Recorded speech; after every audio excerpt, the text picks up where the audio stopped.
오늘 본문 하나님 말씀 봉독하겠습니다. 창세기 3장입니다.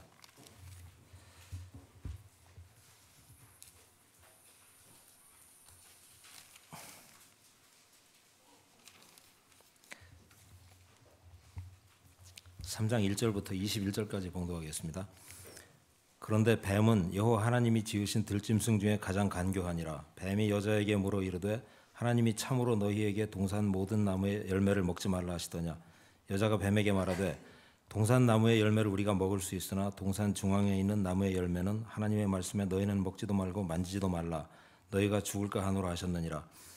뱀이 여자에게 이르되 너희가 결코 죽지 아니하리라. 너희가 그것을 먹는 날에는 너희 눈이 밝아져 하나님과 같이 되어 선악을 알 줄을 하나님이 아심이니라. 여자가 그 나무를 본즉 먹음직도 하고 보암직도 하고 지혜롭게 할 만큼 탐스럽기도 한 나무인지라. 여자가 그 열매를 따먹고 자기와 함께 있는 남편에게도 주매 그도 먹은지라. 이에 그들이 눈이 밝아져 자기들이 벗은 줄을 알고 무화과나무 잎을 엮어 치마로 삼았더라. 그들이 그날 바람이 불 때 동산에 거니시는 여호와 하나님의 소리를 듣고 아담과 그의 아내가 여호와 하나님의 낯을 피하여 동산 나무 사이에 숨은지라. 여호와 하나님이 아담을 부르시며 그에게 이르시되 내가 어디 있느냐. 이르되 내가 동산에서 하나님의 소리를 듣고 내가 벗었으므로 두려워하여 숨었나이다. 이르시되 누가 너의 벗었음을 내게 알렸느냐. 내가 내게 먹지 말라 명한 그 나무 열매를 내가 먹었느냐. 아담이 이르되 하나님이 주셔서 나와 함께 있게 하신 여자 그가 그 나무 열매를 내게 주므로 내가 먹었나이다. 여호와 하나님이 여자에게 이르시되 내가 어찌하여 이렇게 하였느냐. 여자가 이르되 뱀이 나를 꾀므로 내가 먹었나이다. 여호와 하나님이 뱀에게 이르시되 내가 이렇게 하였으니 내가 모든 가축과 들의 모든 짐승보다 더욱 저주를 받아 배로 다니고 살아있는 동안 흙을 먹을지니라. 내가 너로 여자와 원수가 되게 하고 내 후손도 여자의 후손과 원수가 되게 하리니 여자의 후손은 내 머리를 상하게 할 것이요 너는 그의 발꿈치를 상하게 할 것이니라 하시고 또 여자에게 이르시되 내가 내게 임신하는 고통을 크게 더하리니 내가 수고하고 자식을 낳을 것이며 너는 남편을 원하고 남편은 너를 다스릴 것이니라 하시고 아담에게 이르시되 내가 내 아내의 말을 듣고 내가 내게 먹지 말라 한 나무의 열매를 먹었은즉 땅은 너로 말미암아 저주를 받고 너는 내 평생에 수고하여야 그 소산을 먹으리라. 땅이 내게 가시덤불과 엉겅퀴를 낼 것이라. 내가 먹을 것은 밭의 채소인즉 내가 흙으로 돌아갈 때까지 얼굴에 땀을 흘려야 먹을 것을 먹으리니 내가 그것에서 추함을 입었음이라. 너는 흙이니 흙으로 돌아갈 것이니라 하시니라.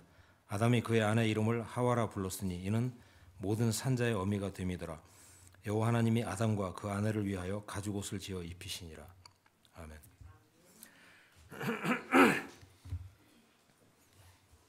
오늘 함께 같이 지금 봉독한 본문의 말씀이 그 하나님께서 창세기 첫째 날 1장 2장에 천지를 지으시고 그리고 그 중간에 사람이 살 수 있게 우리가 지금 사는 이 세계를 지으시고 그 안에 인간을 지으시고 모든 동물들을 아담에게 불러와서 아담이 이름을 지어줍니다. 그리고 조금 후에 아담의 짝이 될 수 있는 이브 하와를 지어주십니다.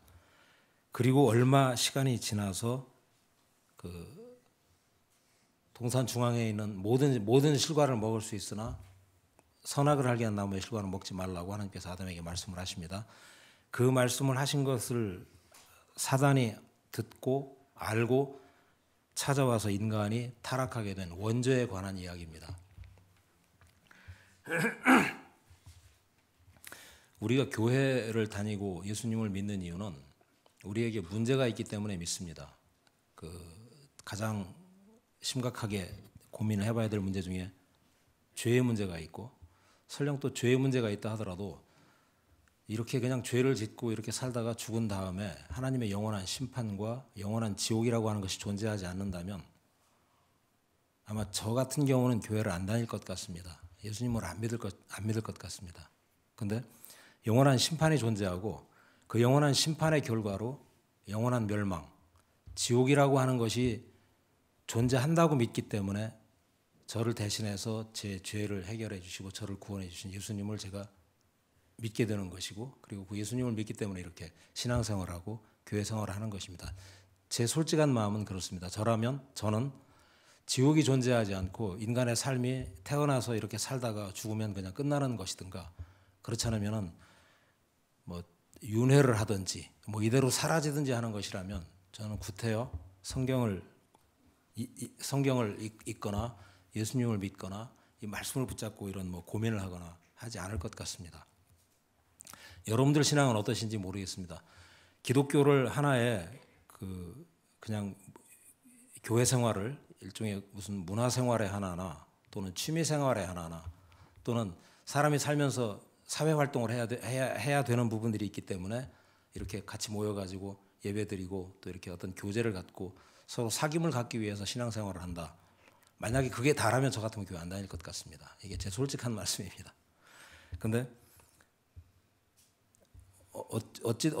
지상에 태어나서 어느 때부터인지 모르겠지만 아마도 철들 무렵인 것 같은데 사람이 사는 것이 분명히 이게 다는 아닌 것 같다는 생각이 자꾸 들었습니다. 여러분들도 다 그런 생각이 들 것입니다.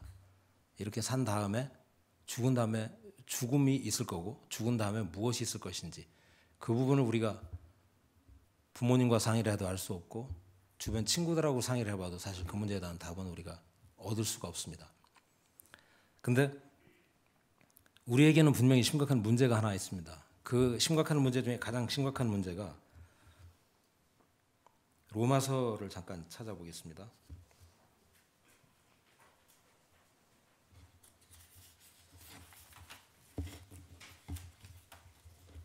로마서 2장 15절 16절 말씀 잠깐 보겠습니다.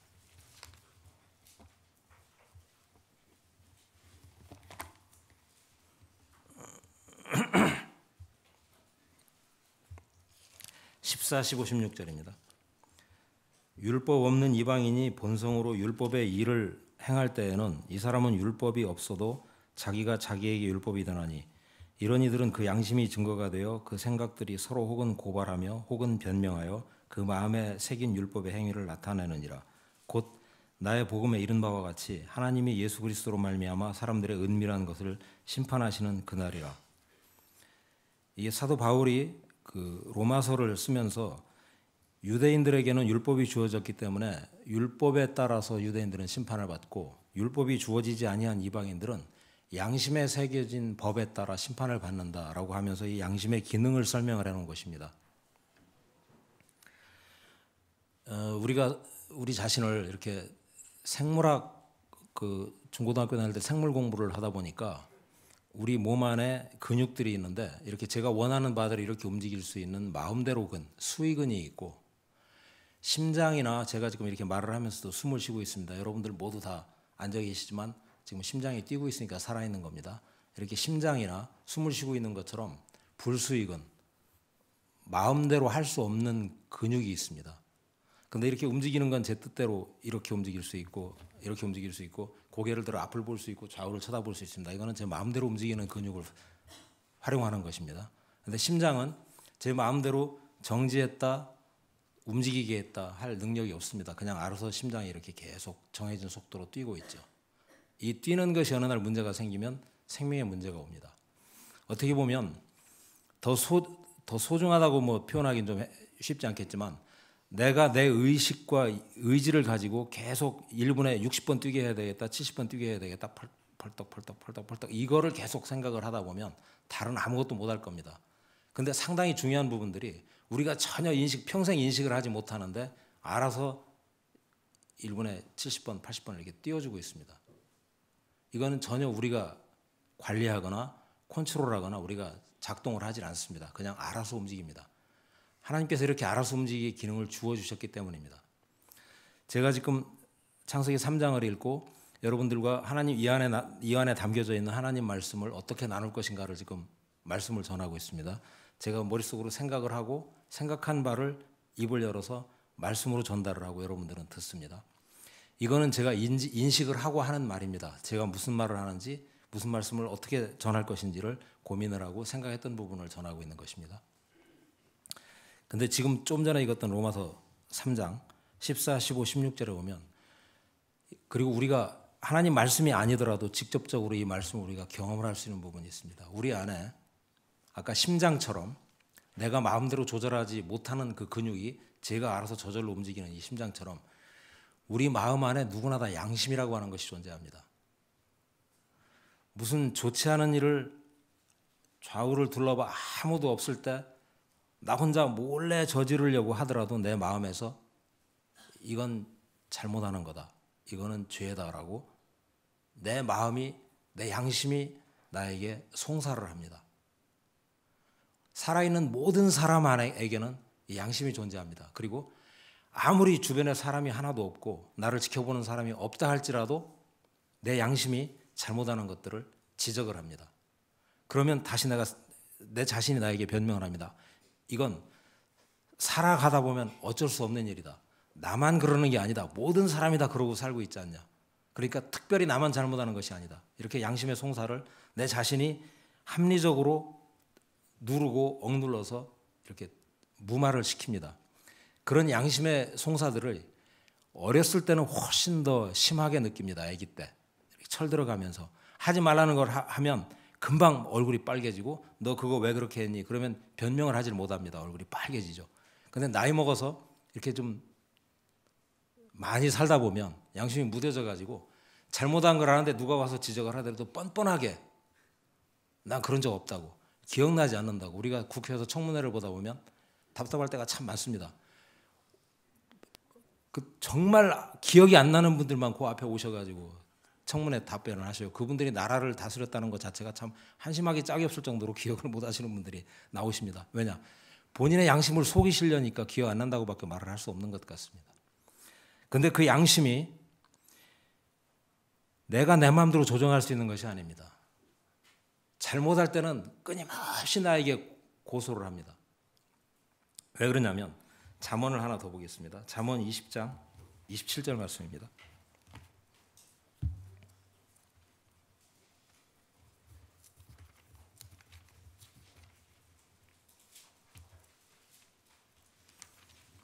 (20장)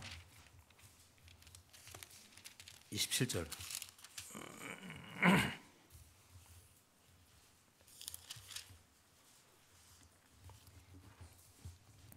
여기에 사람의 영혼은 여호와의 등불이라 사람의 깊은 속을 살피느니라. 이 우리말로는 사람의 영혼은이라고 이렇게 되어 있는데 영어 성경 보면 the human spirit 그래가지고 인간의 영이라고 표현했습니다. 양심은 우리 영의 기능입니다. 내 어떤 의지의 기능이 아니라 내 영의 기능이기 때문에 내 영을 하나님께서 우리 사람들 속에 각자 속에 심어두신 하나님의 등불이라 이 양심을 내 마음대로 껐다 켰다 작동하지 말아라 작동해라 조작을 할 수가 없습니다. 살아있는 동안 행했던 모든 행위들이 나는 잊혀졌다 할지라도 양심 안에 다 새겨져 있다가 어느 날 아까 읽었던 로마서대로 하나님의 마지막 심판대, 백보자 심판대, 그리스도의 심판, 하나님의 심판이 이루어지는 날 내가 숨겨놨던 내 양심이 하나님 앞에 내가 행했던 모든 잘못을 직접 내가 막을 수 있는 시간도 없이 직접 고합니다. 살아오면서 나는 이러한 그릇된 일을 행하고 살았습니다. 나는 하나님 앞에 설 수가 없는 사람이다라고 자기 입으로 자기가 고하고 그 고하는 기능을 우리가 지금 현실에 살면서 평상시 생활에서 조금 경험을 하는 겁니다. 양심을 내가 작동하지 않게 막을 수가 없다는 측면에서 나쁜 일을 하고 나면 심장이 두근두근, 보는 사람들도 두근두근 뜁니다. 누군가 그걸 지적을 하면 입으로는 그렇지 않다고 핑계를 대겠지만 마음속 깊은 곳에서는 두렵습니다. 이 숨겨두었던 양심이 여호와의 등불이라고 잠언에서 말씀을 하고 있습니다. 그것이 내게 아닙니다. 그 양심이 우리에게 묻는 겁니다. 그 영이 우리에게 묻습니다. 어디서 왔다가 어디로 가는지에 대한 문제를 묻는데 우리는 답을 할 수가 없습니다. 그리고 살면서 내 마음대로 어떤 상황에 내게 유리한 일련의 일들을 하지만 그 모든 행동에 대해서 이 양심이 나를 심판하고 판단을 하고 비판을 합니다. 그 양심을 내가 무마할 방법이 없다고 아까도 말씀드렸습니다. 그게 하나님의 등불이라서 우리 마음대로 조정할 수가 없다고 성경 말씀 잠언에서 말씀하고 있습니다. 오늘 살펴보고자 하는 말씀은 창세기 3장은 이렇게 우리가 하나님 앞에 양심이 두근거리는 그릇된 일, 심판을 받을 수도 있을 것 같은 죄를 짓게 되어진 일이 어떻게 생겼는지 그 죄가 세상에 들어온 기록을 하나님 말씀 무엇라고 기록하고 있는지 그것을 잠깐 살펴보기 위해서 창세기를 본 것입니다. 3장 1절 잠깐만 보시겠습니다. 앞에서 하나님은 분명히 뭐라고 말씀하셨냐면 선악을 아는 나무의 실과를 먹지 말라. 그것을 먹는 날에는 내가 정령 죽으리라. 바로 그날 선악을 알게 하는 나무의 선악과의 열매를 먹는 그날 너는 죽는다라고 아담에게 말씀하셨습니다. 근데 3장 1절 보면 뱀이 여호와의 하나님이 지으신 들짐승 중에 가장 간교하더라.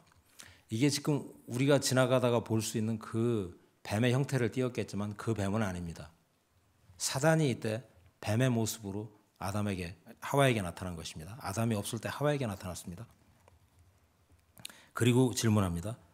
하나님이 참으로 너희에게 동산 모든 나무의 열매를 먹지 말라 하시더냐. 심리학자들의 책에 의하면 가장 정교한 거짓말은 진실 어느 정도에 거짓을 어느 정도 섞어 놨을 때 구분하기가 제일 힘들다고 합니다. 아예 처음부터 끝까지 빨간 거짓말을 하면 그건 구분이 쉽답니다. 근데 상당 부분 진실을 섞고 거기에 거짓말을 살짝 더 섞으면 그 거짓말은 정말 구분하기가 쉽지 않다고 그럽니다. 이 뱀의 질문이 그렇습니다. 하나님이 정말 너희에게 동산 모든 나무의 열매를 먹지 말라 하시더냐? 모든 나무 열매를 먹지 말라고 하신 적 없습니다. 선악을 알게 하는 나무의 열매를 먹지 말라고 하셨죠. 이렇게 모든 나무 열매를 먹지 말라 하시더냐? 이러면 그런 적 없어 라고 대답을 처음부터 부정적인 대답을 쉽게 할 수 있습니다. 왜냐? 모든 나무 열매를 먹지 말라고 하진 않으셨거든요. 아주 간교하다는 뜻이 이 안에 질문 안에 들어가 있습니다. 진실과 거짓을 섞어서 하나님의 말씀에 대한 부정적인 생각, 하나님 말씀을 믿지 아니할 수 있도록 하나님의 명령을 아주 편안하게 부정할 수 있도록 질문을 그렇게 교묘하게 했습니다. 그러니까 여자가 뱀에게 말합니다. 동산 나무의 열매를 우리가 먹을 수 있으나 2절 3절 동산 중앙에 있는 나무의 열매는 하나님의 말씀에 너희는 먹지도 말고 만지지도 말라 너희가 죽을까 하노라 하셨느니라. 뱀의 질문에 여자가 말려 들어갔습니다. 답이 뭐라고 나오냐면 하나님은 동산 나무의 선악을 알게 하는 나무의 실과는 먹지 말라. 먹는 날엔 정령 죽으리라. 딱 잘라서 말씀하셨습니다. 여자는 중앙에 있는 나무의 열매는 먹지도 말고 만지지도 말라. 먹지도 말고 만지지도 말라고 말씀 안 하셨어요. 뱀의 보탄 말에 여자가 속아서 다시 말 하나를 붙입니다.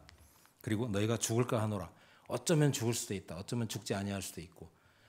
이미 여자는 뱀의 말을 듣고 하나님 말씀에 대해서 신뢰가 약간 사라진 겁니다. 죄의 동기는, 죄의 시작은 하나님 말씀에 대한 신뢰가 약간 벗어나는 것으로부터 죄는 시작합니다. 하나님 말씀에 약간 의심이 가면 거기에 자기 생각이 붙습니다. 자기 생각이 한 번 붙은 것 같은데 여기 로켓을 쏠 때 여기에서 쏴진 것은 달을 보내려고 쐈는데 각도가 1도만 틀어져도 30만 킬로를 날아가면 여기를 가지 않고 이렇게 먼 곳으로 갑니다. 죄를 히브리어 원어로 하마르티아라고 한답니다. 관역에서 벗어났다. 이렇게 쏴야 되는데 여기에 자기 생각이 조금 보태지고 하나님 말씀에 대한 불신이 들어가면 각도가 살짝 틀어집니다. 처음에는. 근데 끝에 가서는 전혀 다른 곳에 도달합니다. 여기서 죄가 시작이 됩니다. 그러니까 뱀이 4절을 보면 이제는 드러내놓고 하나님 말씀을 전면 부인을 합니다. 뱀이 여자에게 이르되 너희가 결코 죽지 아니하리라. 너희가 그것을 먹는 날에는 너희 눈이 밝아져 하나님과 같이 되어 선악을 알 줄을 하나님이 아십니다. 천만의 말씀이야. 그 선악을 아는 나무를 먹어도 너희는 결단코 죽지 않는다. 하나님이 너희가 그 나무를 먹는 순간 하나님처럼 돼서 너희 스스로 눈이 밝아져 가지고 선악을 알게 될 걸 하나님이 아시고 너희를 지금 이 상태로 그냥 두기 위해서 일부러 못 먹게 하신 거다. 이렇게 되면 이제 여자 입장에서는 처음에는 말씀에 대해서 잠깐 의심을 가졌었는데 이제 뱀의 말이 들리면 하나님 자체를 믿지 못할 뿐으로 하나님 자체에 대한 불신으로 바뀝니다. 하나님에 대한 불신이 바뀌고 나니까 바로 곧 다음 절을 보면 여자가 그 나무를 본즉 먹음직도 하고 보암직도 하고 지혜롭게 할 만큼 탐스럽기도 했다. 뱀을 만나기 직전까지 그 나무 열매를 봤는데 그게 먹음직스럽고 보암직스럽고 지혜롭게 할 만큼 탐스럽다는 생각이 별로 안 들었었던 것 같습니다. 근데 뱀의 말에 의해 하나님을 못 믿을 뿐으로 생각을 하고, 그리고 자기 마음에 하나님과 같이 된다라고 하는 욕심, 탐심, 자기 자신의 어떤, 이게 좋게 말하면 자아실현의 욕구라고 표현할 수 있을 것 같습니다. 근데 자기 자신의 욕심이 들어온 겁니다. 욕심은 우상숭배라고 하나님 말씀에 신약 어디선가 나와 있습니다. 하와가, 이브가 탐심이 들어오고 나서 그 과실을 쳐다보니까 견물생심이라고 하는 한자 사자성어가 있습니다. 물건을 보면 마음이 생긴다. 좋지 않은 마음이 생긴다는 뜻입니다. 지나가다가 아무 생각이 없었는데 굉장히 내 마음에 좋아 보이는 것 같은 물건이 생기면, 아무도 없으면, 길거리에 뭐가 떨어져 있다거나 그런다면 아무도 없으면 정말 좌우를 둘러보게 됩니다. 주술까 말까 고민하느라고. 여자 마음에 탐심이 생기고 나니까 그 선악과가 조금 전까지도 그냥 먹지 말라고만 말씀하셨던 과일로 보였던 과일이 먹음직하고 보암직하고 그리고 지혜롭게 할 만큼 탐스럽게 보여졌습니다. 그래서 그 나무 열매를 먹었습니다. 그리고 또 자기와 함께한 남자에게도 주었습니다. 여기도 밀턴의 신라권을 보면 이 뱀의 이야기, 또 이 여자 입장의 이야기, 또 이 남자가, 아담이 자기가 여자를 만들어서 자기에게 하나님께서 자고 일어나 보니까 하나님이 여자 하나를 만들어 놓으셨는데 없던 여자가 생겨나는데 얼마나 마음속에 사랑스러웠는지, 이는 내 살 중에 살, 뼈 중에 뼈라고 하는 표현을 했습니다. 살 중에 살, 뼈 중에 뼈라고 하는 표현은 flesh of fleshes, bone of bones, 아마 이렇게 뼈들 중에 네가 진짜 뼈고 내 수많은 살 중에 네가 진짜 살이다. 그러니까 당신이 없으면 나는 껍데기만 남는다라고 하는 그런 표현인 것 같습니다. 그렇게 강력하게 그런 표현을 할 만큼 여자를 사랑하는 마음이 생겼습니다. 그 여자가 선악을 알게 한 나무의 열매를 줍니다. 먹을 때 아담이 굉장히 많이 고민을 했었다는 이야기들을 이런저런 책을 보면 많이 합니다. 그리고 나서 7절 보면은 선악을 알게 하는 나무의 실과를 먹고 나니까 눈이 밝아졌는데, 눈이 밝아지고 나더니 본인들이 갑자기 벗은 것이 보였습니다. 여기 이 부분은 이 말씀을 놓고 다른 구절을 찾아가면서 굉장히 많이 고민을 해야 될 것 같습니다. 그리고 다음으로 넘어가 보겠습니다. 8절.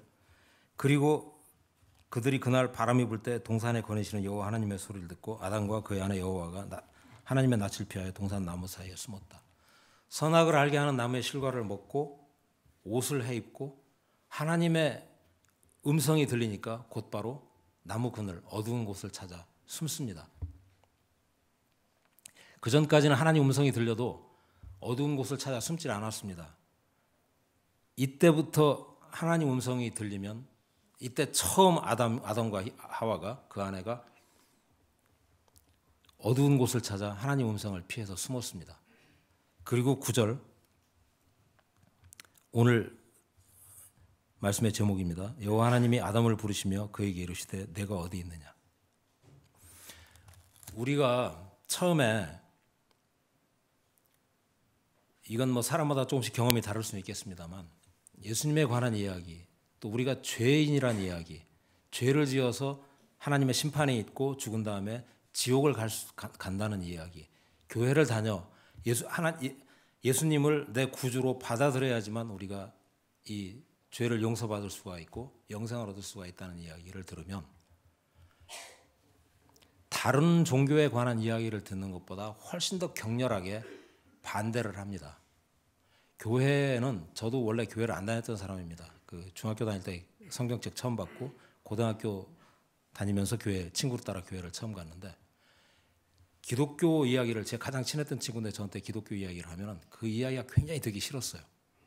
교회 이야기는, 예수님 이야기, 무슨 뭐 피 이야기 하면 아주 듣기 싫었습니다. 아주 불쾌했고,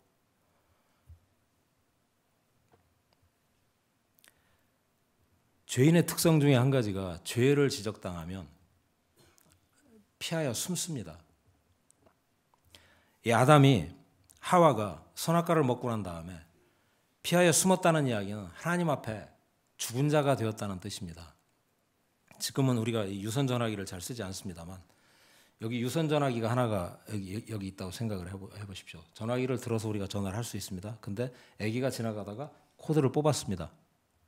전화 갑자기 툭 끊어지겠죠. 이 연결된 코드를 뽑으면 전화기 형태 고스란히 그대로 다 있습니다. 아까 조금 전하고 아이가 코드를 뽑기 전하고 형체가 변한 거 하나도 없습니다. 똑같은 상태로 그대로 있습니다. 근데 코드를 뽑는 순간 통화를 하던 것이 갑자기 툭 끊어집니다. 왜 그러냐? 이 전화기는 코드를 뽑는 순간 죽은 전화기가 된 겁니다. 교통이 이루어지지 않고 죽은 전화기. 그러니까 아까처럼 말하다가 툭 끊어지는 겁니다. 형체 그대로 갖고 있어도. 이 아담의 상태가 하나님의 낯을 피하여 동산 나무 사이에 어두운 곳을 찾아 몸을 숨길 때 하나님과의 관계가 끊어진 것입니다. 그러니까 두려워서 숨은 것입니다. 이것이 죽은 상태입니다. 오늘날 우리가 하나님 말씀을 들을 때 첫 번째 일어나는 반응들이 또 누군가로부터 죄를 지적당하거나 내 양심이 나에게 죄를 증거를 할 때, 내 양심이 내 죄를 나에게 이렇게 비난을 할 때 제일 먼저 숨고자 하는 행위가 하나님과의 관계가 끊어졌다는 것을 입증하는 어떤 증거라고 볼 수도 있습니다. 그 어두운 가운데 숨어 있는 아담을 하나님이 부르시는 겁니다. 내가 어디 있느냐고. 안 숨던 아담이 숨었거든요. 하나님은 선악과를 먹은 것도 아십니다. 그리고 이미 그러다 보니까 마음에 하나님에 대한 두려움, 어두움, 하지 말란 일을 했다는 죄가 생겨가지고 하나님 얼굴을 쳐다볼 수 있는, 하나님 앞에 나올 수 있는 용기가 없어진 거죠. 일종의 두려움이 생긴 거죠. 그래서 어두운 곳에 숨었을 때 하나님께서 아담을 찾으십니다. 내가 어디 있느냐. 그런데 이 질문이 이때 이 시절에 에덴 동산에 존재했던 아담이라고 하는 한 특정인에게만 주어진 질문이 아니라 오늘날 삶을 살고 있는 저와 여러분들 모두에게도 똑같이 내가 어디 있느냐라고 하는 하나님의 질문이 우리를 평생 따라옵니다. 어떤 방식으로 따라오느냐 하면 아까 읽었지만 양심이 송사하고 내가 처리할 수 없는 내 양심이, 여호와의 등불, 내 안에 숨어있는 어떤 마음이, 양심이 무언가 그릇된 일을 아무도 없을 때, 조용할 때 나를 송사합니다. 그런 방식으로도 우리를 따라오는 것입니다. 내가 어디 있느냐고. 이 어두운 가운데 떨어져 있던 아담을 하나님께서 보면 뒤에 아예 이제 이 동산에서 내쫓으십니다. 22절 보면 여호와 하나님이 이르시되 보라 이 사람이 선악을 아는 일에 우리 중 하나같이 되었으니 그가 그의 손을 들어 생명나무 열매도 따먹고 영생할까 하노라 하시고 여호와 하나님이 에덴 동산에서 그를 내보내어 그의 근원이 된 땅을 갈게 하시니라. 이같이 하나님이 그 사람을 쫓아내시고 에덴 동산 동쪽에 그룹들과 두루 도는 불칼을 두어 생명나무의 길을 지키게 하시니라. 선악과를 따먹고 아담과 하와는 에덴 동산을 쫓겨납니다. 로마서 한 구절을 더 보겠습니다.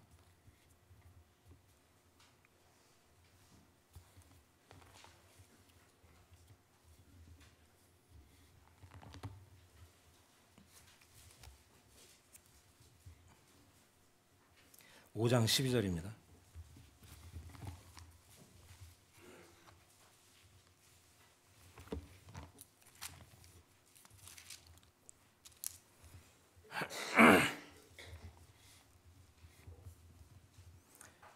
그러므로 한 사람으로 말미암아 죄가 세상에 들어오고 죄로 말미암아 사망이 들어왔나니 이와 같이 모든 사람이 죄를 지었으므로 사망이 모든 사람에게 이르렀느니라. 사도 바울이 한 사람 아담으로 말미암아 죄가 들어오고 죄로 말미암아 사망이 들어온 과정을 설명을 합니다. 아까 우리가 창세기에서 봤을 때 따먹지 말라는 선악과를 따먹은 것이 죄입니다. 그리고 그게 하나님의 음성이 들리기 전까지는 기억을 별로 안 하고 있었습니다. 근데 하나님께서 동산을 거니시는 소리를 듣는 순간 따먹지 말라고 한 선악과를 따먹은 기억이, 그 생각이 다시 떠올랐습니다. 그러니까 하나님을 뵐 면목이 없어서 어두운 곳에 숨었습니다. 선악과를 따먹은 것이 죄고 그 죄가 기억나서 스스로 하나님을 피하여 어두운 곳으로 숨은 것이 사망입니다. 그렇게 되어진 아담을 하나님께서 에덴 동산 밖으로 내어 쫓으셨습니다. 낙원을 잃어버리고 에덴 동산 밖으로 쫓겨날 때 아담 한 사람만, 아담과 하와 두 부부만 쫓겨난 것이 아니라 인류 전체가 쫓겨난 것입니다. 왜 그러냐면 아담으로 말미암아 우리 인류 모두가 아담의 허리, 성경 말씀에 우리가 그때 아담의 허리 안에 있었다고 그러거든요. 예를 들어 저희 아버지가 한 70년쯤 전쯤 미국으로 가셔가지고 사시다가 거기서 우리 어머니를 만나가지고 결혼해서 저를 낳았다. 그러면 제가 지금 여기 있겠습니까? 미국에 있겠습니까? 저는 미국에 있습니다.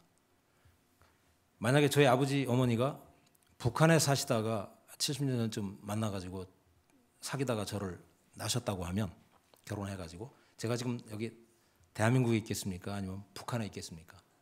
저는 북한에 있습니다.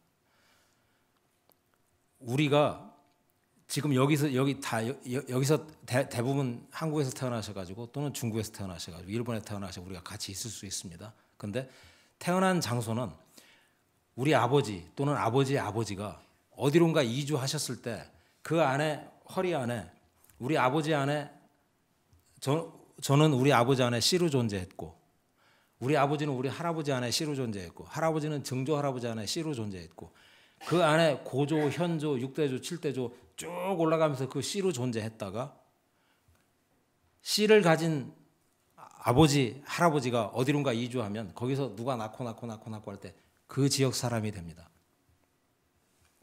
아담이 에덴 동산을 쫓겨날 때 그 이후에 아담의 후손인 모든 인류는 아담이 쫓겨날 때 같이 쫓겨났습니다.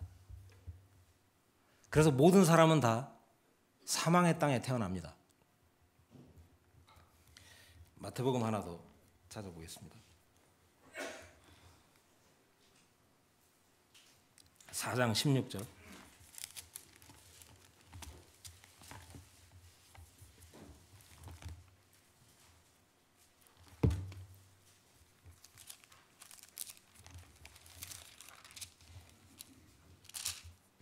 마태복음 4장 16, 17절. 12절부터 읽겠습니다.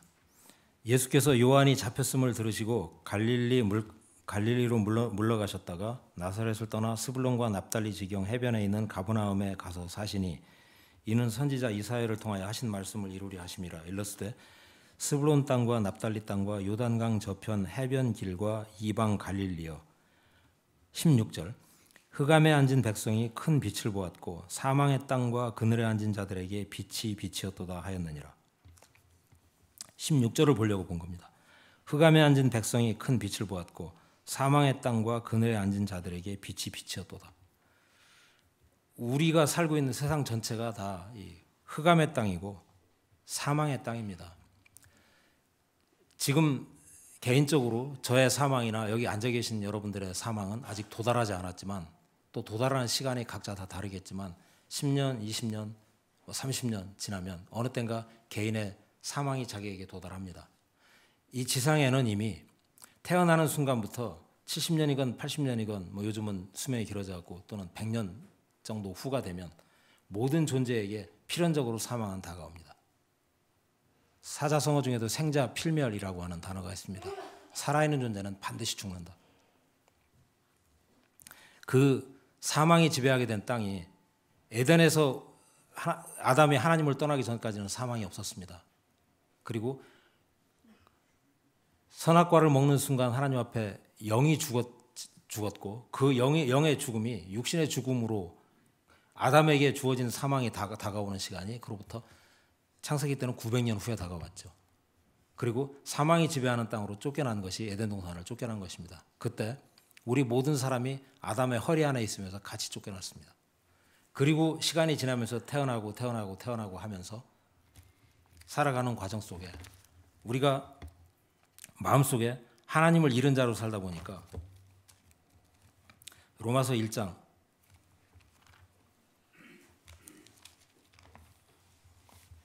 24절부터 읽어보겠습니다. 21절부터 보겠습니다.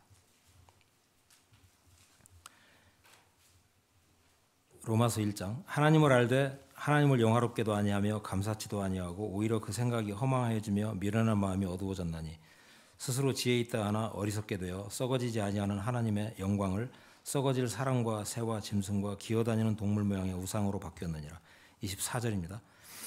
그러므로 하나님께서 그들을 마음의 정욕대로 더러움에 내어버려 두사 그들의 몸을 서로 욕되게 하셨으니 이는 그들이 하나님의 진리를 거짓 것으로 바꾸어 피조물을 조물주보다 더 경배하고 섬김이라. 주는 곧 영원히 찬송할 이시로다. 아멘. 이 때문에 하나님께서 그들을 부끄러운 욕심에 내버려 두셨으니 곧 그들의 여자들도 순리대로 쓸 것을 바꾸어 영리로 쓰며 그와 같이 남자들도 순리대로 여자 쓰기를 버리고 서로 향하여 음욕이 부릴 듯하며 남자가 남자와 더불어 부끄러운 일을 행하여 그들의 그릇됨에 상당한 보응을 그들 자신이 받았느니라. 또한 그들이 마음에 하나님 두기를 싫어하며 하나님께서 그들을 그 상실한 마음대로 내버려 두사 합당치 못한 일을 하게 하셨으니 곧 모든 불의, 추악, 탐욕, 악의가 가득한 자요 시기, 살인, 분쟁, 사기, 악독이 가득한 자요 수근수근하는 자요 비방하는 자요 하나님께서 미워하시는 자요 능욕하는 자요 교만한 자요 자랑하는 자요 악을 도모하는 자요 부모를 거역하는 자요 우매한 자요 배약하는 자요 무정한 자요 무자비한 자라. 그들이 이 같은 일을 행하는 자는 사형에 해당하다고 하나님께서 정하심을 알고도 자기들만 행할 뿐 아니라 또한 그런 일을 행하는 자들을 옳다 하느니라. 이렇게 살면서 수없이 많은 죄들을 우리가 짓습니다. 그 죄들을 짓는 이유를 이 지금 짧게 읽은 말씀 안에서도 마음에 하나님 두기를 싫어하기 때문에 나타난 결과라고 표현을 합니다. 마음에 하나님 두기를 싫어하게 된 동기가 사단의 말을 듣고 마음속에 탐심이 생겼습니다. 내가 무엇인가를 먹어야 되고 또 본 것은 가져야 되고 지혜롭게 할 만큼 나 스스로를 깨우쳐서 나를 뭔가 이렇게 좀 더 나은 사람으로 발전시켜야 되고 나은 사람으로 발전하고자 하는 긍정적인 어떤 열망을 나쁘다고 말할 수는 없습니다. 그런데 인간의 욕망, 근본적인 죄 때문에 생겨지는 욕심으로 말미암은 욕심이 잉태해서 나아지는 이런 모든 일련의 육신의 행위는 하나님 앞에 심판을 받습니다. 그리고 이러한 행위들을 우리가 보이지 않는 곳에서 행할 때 우리 양심이 우리에게 송사를 합니다. 그 송사가 아까 말씀드린 대로 우리를 따라오는 우리 마음속에 있는 하나님의 등불이 우리에게 계속 경고를 하는 것입니다.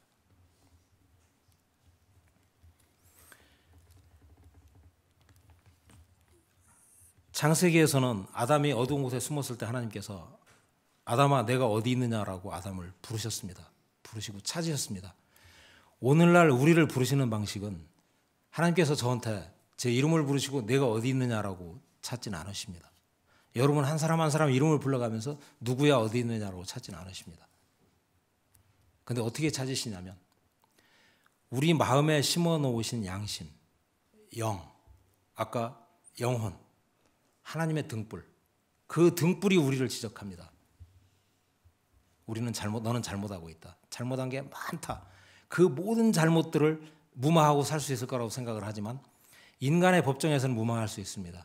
또 인간이 만들어 놓은 청문회장에서는 무마할 수 있습니다.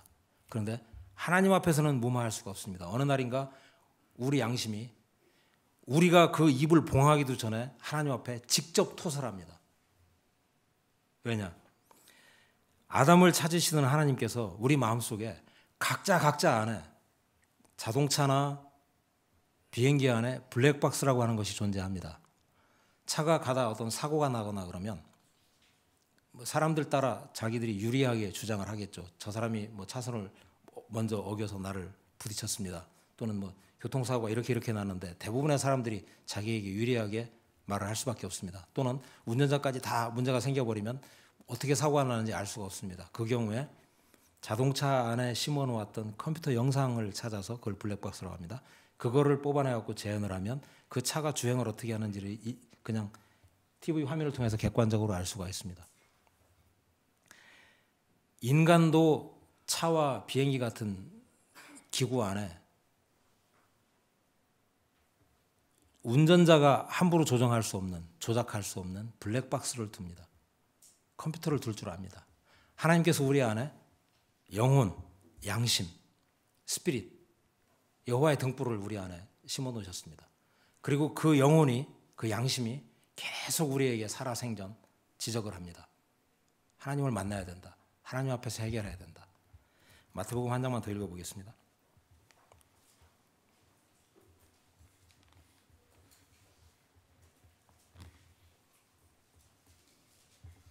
5장 25절부터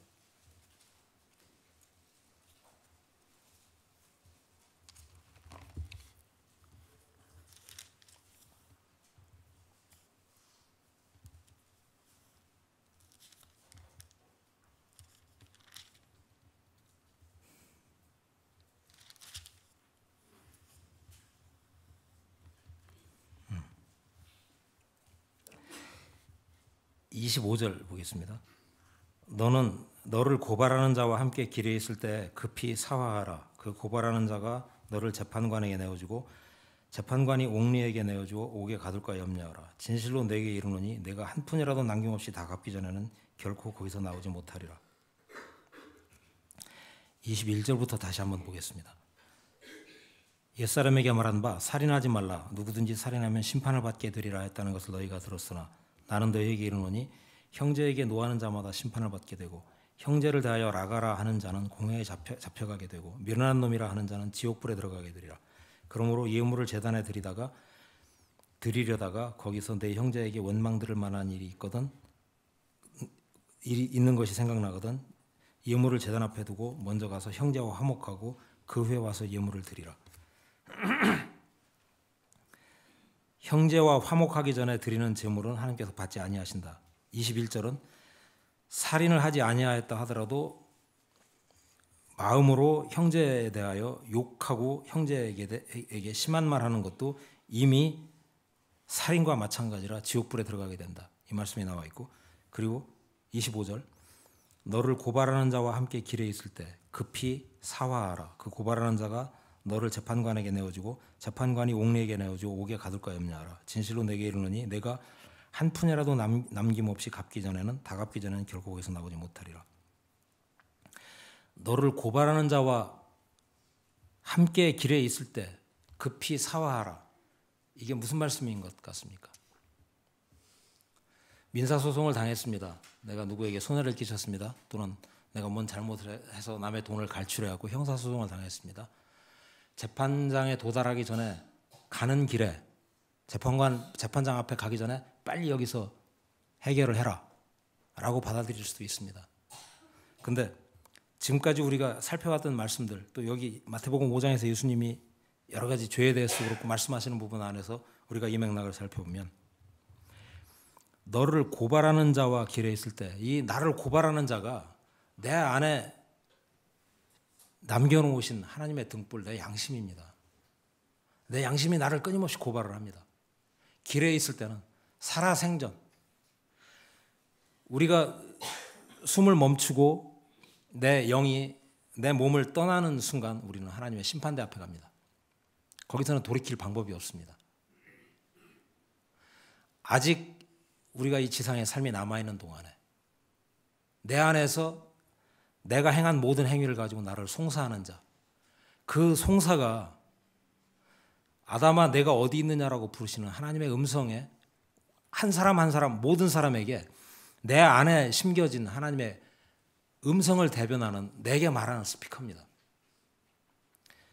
그 송사하는 자와 고발하는 자와 함께 길에 있을 때 급히 사화하라. 그 고발하는 자가 너를 재판관에게 내어준다. 하나님이 그 한 사람 한 사람들을 심판하시기 이전에 내 마음에 있던 내 속에 숨어있던 내 양심이 나를 재판관에게 내줍니다. 그리고 직고합니다. 직접 고변을 합니다. 재판관이 옥리에게 내어주고 옥에 가둔다.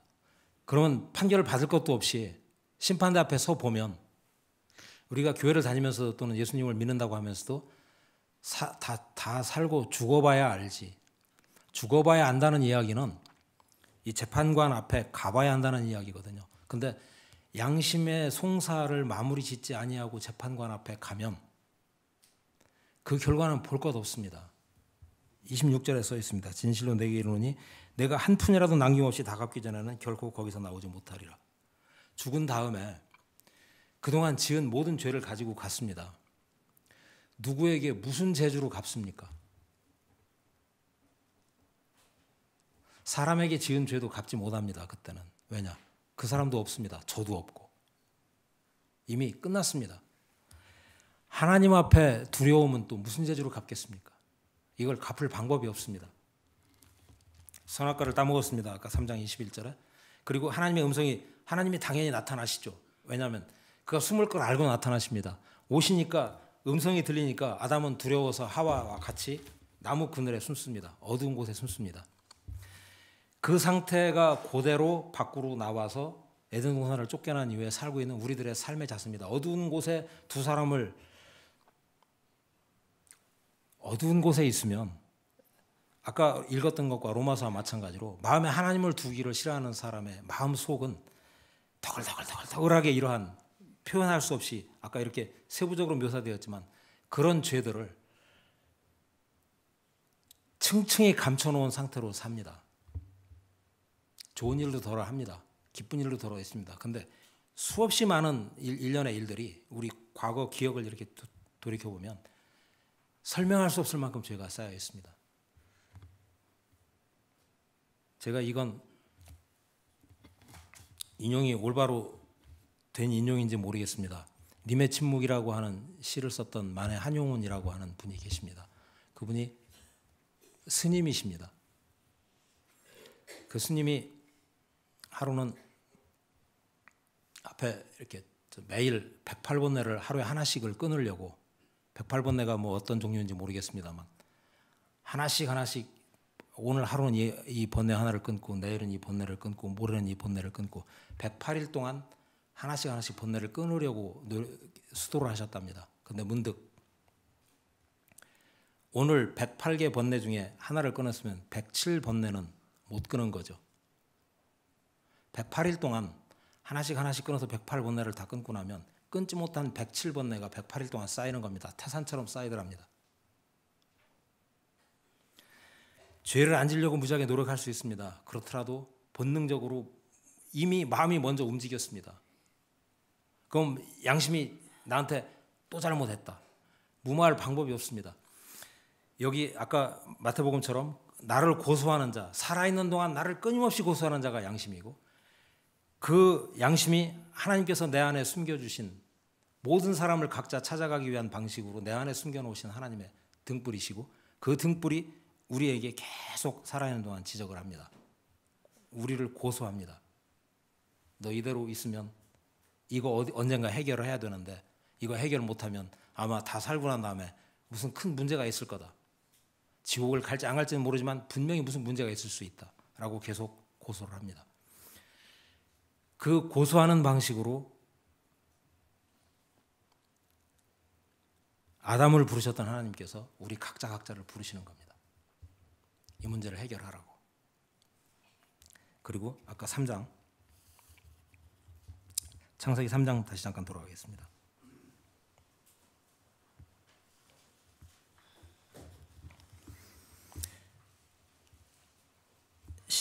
10절입니다. 이르되 9절부터 여호와 하나님이 아담을 부르시며 그에게 이르시되 내가 어디 있느냐 이르되 내가 동산에서 하나님의 소리를 듣고 내가 벗었음으로 두려워하여 숨었나이다.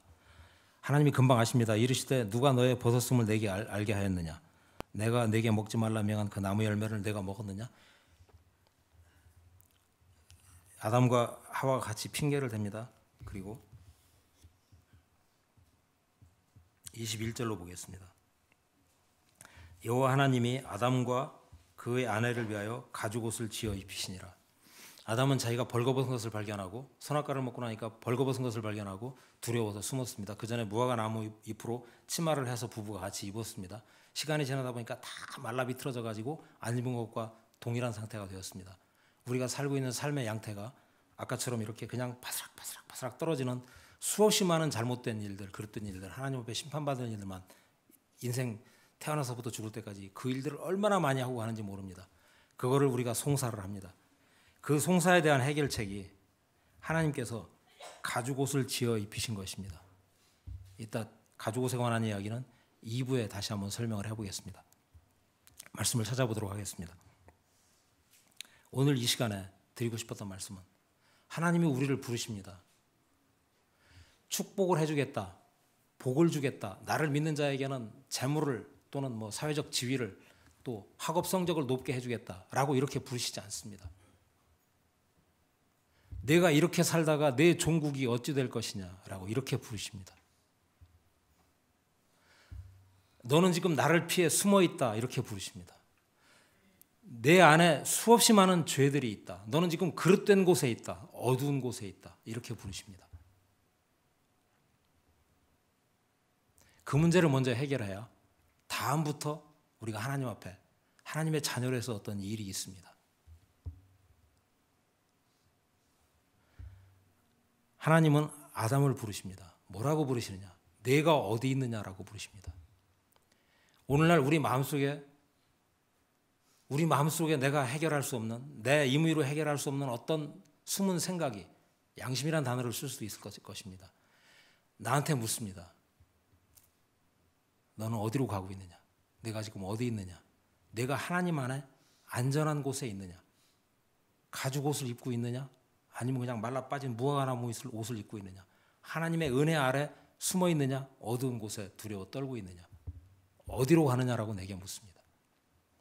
하나님이 직접 나타나셔서 여러분들에게 음성으로 누구야? 철수야? 내가 어디 있느냐? 이렇게 묻지 않으십니다.